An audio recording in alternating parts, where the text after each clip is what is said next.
సమాధానం ఉందా? అఫీషియల్ వీళ్ళు కంప్లైంట్ చేసింది ఏ ప్రాంతంలో ఏంటున్నదని ఒక డేటా రిలీజ్ చేశారు. వాడు చేస్తే ఇచ్చేందుకు మేము సమాధానం చెప్పాలా ఏంది? ఇచ్చుకోనియండి.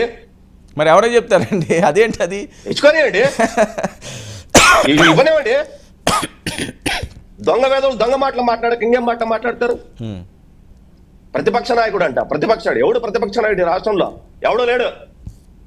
ఆ స్థానం ఖాళీ, ఆ స్థానం ఖాళీ. మా నాయకుడు మీ నాయకుడు ఉంటే మంచి జోబులో పెట్టుకోండి. మర్తేసి ఆంధ్రప్రదేశ్ పంపించి సీలేసి పంపించేస్తారు మీ నాయకుడిని. అడ్డదిడ్డంగా వాదించడం, అడ్డంగా మాట్లాడడం, నోటికొచ్చేట్లు మాట్లాడటం ఈ దురదంగా తగ్గల. వీళ్ళందరూ కూడా కారణమే, ఇలాంటి వాళ్ళందరూ కారణం వైసీపీ ఓటమికి. అడ్డదిడ్డంగా మాట్లాడి, బూతులు మాట్లాడి, మేమే కరెక్ట్ అని మాట్లాడుకొని, మేమే కరెక్టు, మేము చెప్పింది కరెక్టు, మేము మాట్లాడితే కరెక్టు, మేమేం చెప్తే అది వినాలా, మేము చెప్తే అది కరెక్ట్ అనుకున్నాం. ఈ వైసీపీ నాయకులు గత 5 సంవత్సరాలుగా టీవీ డిబేట్లు చేసుకుంటూ వచ్చారు చూసారా?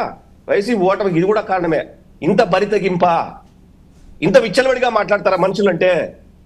దేవుడిని కూడా లెక్క చేయలేదు, మనుషులను లెక్క చేయలేదు, ప్రజాస్వామ్యాన్ని అపాస్యం చేశారు, వాళ్ళని దాన్ని కూడా లెక్క చేయలేరు. ఈరోజు తిరిగి అదే వాదన, మళ్ళీ మొండి వాదన, వితరణ వాదన. ప్రతిసారి నా ఎస్సీలు, నా ఎస్టీలు, నా బీసీలు అంటే మీ తోట మనుషులు కాదా? ఎందుకు వాళ్ళని తీసుకొస్తారు మధ్యలో? వాళ్ళు కూడా అందరితో సమానమే. వాళ్ళు ఈ నాగరిక సమాజంలో అందరితో పాటు భాగం. వాళ్ళు ఈ డివైడ్ అండ్ రూల్ పాలిటిక్స్ తీసుకొని వచ్చి మళ్ళీ బుద్ధి లేకుండా మాట్లాడతారు. ఓకే విద్యాసాగర్ గారు, నేను గట్టగా నేనేమంటానంటే వర్మ గారు, అడ్డగాడిదిలాగా పనిచేసినటువంటి, అడ్డమైన పనులు చేసినటువంటి, చండాలమైన పనులు చేసినటువంటి, నీచమైన పనులు చేసినటువంటి, మర్డర్లు, రేపులు, మానభంగాలు, ఇసుక, దొంగతనము, ప్రభుత్వ ధనము, అవినీతి, అక్రమాలు, దురాక్రమాలు, ఆక్రమణలు, ఇంత ఏదైతే ఒక క్రిమినల్కి ఉండాల్సిన నేచర్ ఏ రకంగా అయితే ఉంటుందో నీ చట్టం చెప్తుందో, అన్ని రకాల మనుషులు కలగూరు గంపగా ఉన్నటువంటి 95% పైగా ఉన్నటువంటి పార్టీ నాయకులు వాళ్ళు మాట్లాడతారు, బుద్ధి లేకుండా మాట్లాడతారు. వాళ్ళు చెప్పే మాటలు ఇప్పుడు మేము వినాలా? ఈ రోజు గుర్తొచ్చిందా ప్రజాస్వామ్యము, డెమోక్రసీ? సో వినరు అంతేనా? ఎందుకు వింటారండి? ఎవరు వింటాడు? వాళ్ళు అదే అంటున్నారండి, అదే చెప్పండి. పబ్లిక్ గా ఇప్పుడు డిబేట్ లో ఎవరు చెప్పినా మీరు వినరు, మీకు నచ్చినట్టు చేస్తారు అంతేనా? ప్రభుత్వానికి ఏది ప్రయారిటీస్ ఉంటుందో అదే చేస్తుంది. అంతే తప్ప వీళ్ళేదో చెప్పారు కాబట్టి వాళ్ళు చెప్పింది చేయాలంటే రూల్ కుదరదు. ఇక్కడ వాళ్ళు అదే అన్నారు కదండి, గతంలో అదే అన్నారు, ఈ రోజు అనిపిస్తున్నారు. నేను కూడా అదే మాట చెప్తున్నా. నేను ఇప్పుడు కొన్ని పారామీటర్స్ చెప్పినా, క్రిమినల్స్ కు ఉండాల్సినటువంటి పారామీటర్స్ చెప్పా. మా నాయకులు అవి లేవు.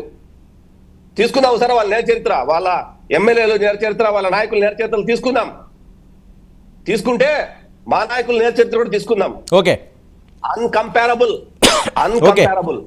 ప్రజలు ఒక్కసారి పొరపాటున ఒక్క ఛాన్స్ అని పేరు మీద అవకాశం ఇస్తే విశ్వరూప తాండవం చేశారు రాష్ట్రం మొత్తం మీద అంతా కూడా. విశృంఖలమైనటువంటి నేర సామ్రాజ్యాన్ని స్థాపించారు వీళ్ళు. రాష్ట్రం అంతా కూడా విశృంఖలమైనటువంటి నేర సామ్రాజ్యం. ఒక్కొక్కటి తవ్వితే కొన్ని వేల కోట్లు వస్తుంది. దాన్ని కప్పిపుచ్చుకోవడానికి, ప్రజల్ని మభ్యపెట్టడానికి, ప్రజలు నీ పక్కదావ పట్టించేదానికి వీళ్ళు ఆడే డ్రామాలో ఇది ఒక భాగం. ఈ ఉత్తరాలు రాయటం, స్పీకర్కి ఉత్తరాలు రాయటం, ప్రతిపక్ష నాయకుడు కాకపోయినా ప్రతిపక్ష నాయకుడు వీళ్ళే సెల్ఫ్ ఆథరైజేషన్ ఇచ్చుకోవటం, సెల్ఫ్ డిక్లరేషన్ చేసుకోవటం, ఇదంతా కూడా ఒక డ్రామా.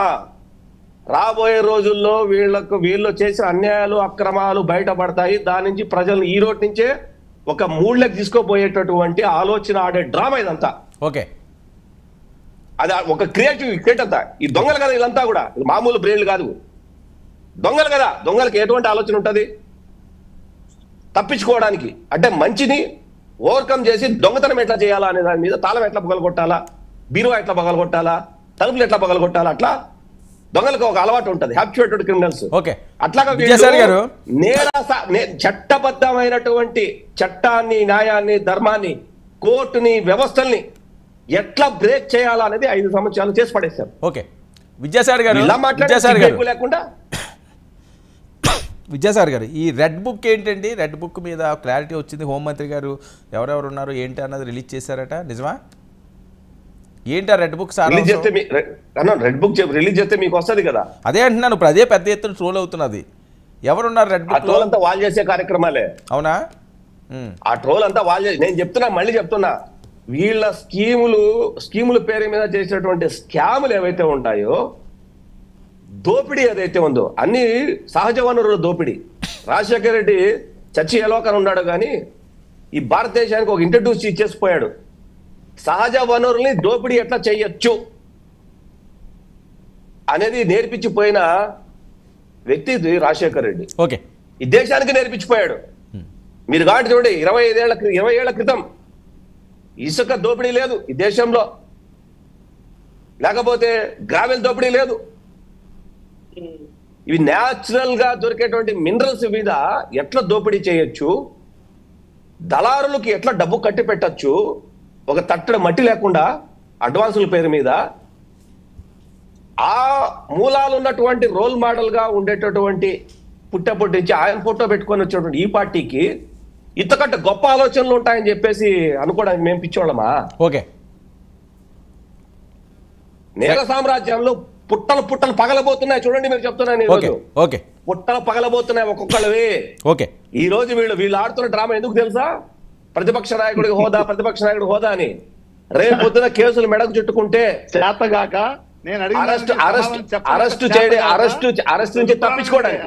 ఓకే, ఒక నిమిషం విజయసాగర్ గారు, నారాయణమూర్తి గారు, నేను అడిగిన సమాధానం చెప్పు. సొల్లు పురాణం కాదు నేను అడిగింది, ఈ చిల్లర మాటలు కాదు. సమాధానం చెప్పు. నేను దాని సమాధానం చెప్పాను.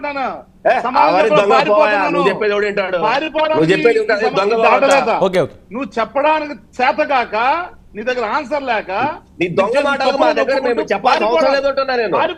నువ్వు దొంగ మాటలకి, నువ్వు మాట్లాడే దొంగ మాటలకి మేము జవాబు చెప్పము. మీరు చేసిన దుర్మార్గాలు ఇప్పుడు జరుగుతున్నాయన్ని దాని సమాధానం లేక పారిపోతున్నాను. చెప్తాము.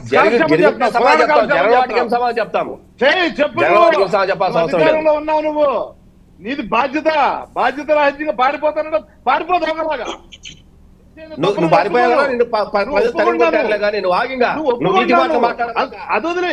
నువ్వు 19 కొట్టారు, ఇప్పుడు మమ్మల్ని కొట్టారు అంటున్నావు. మీరు అది ఎందుకు?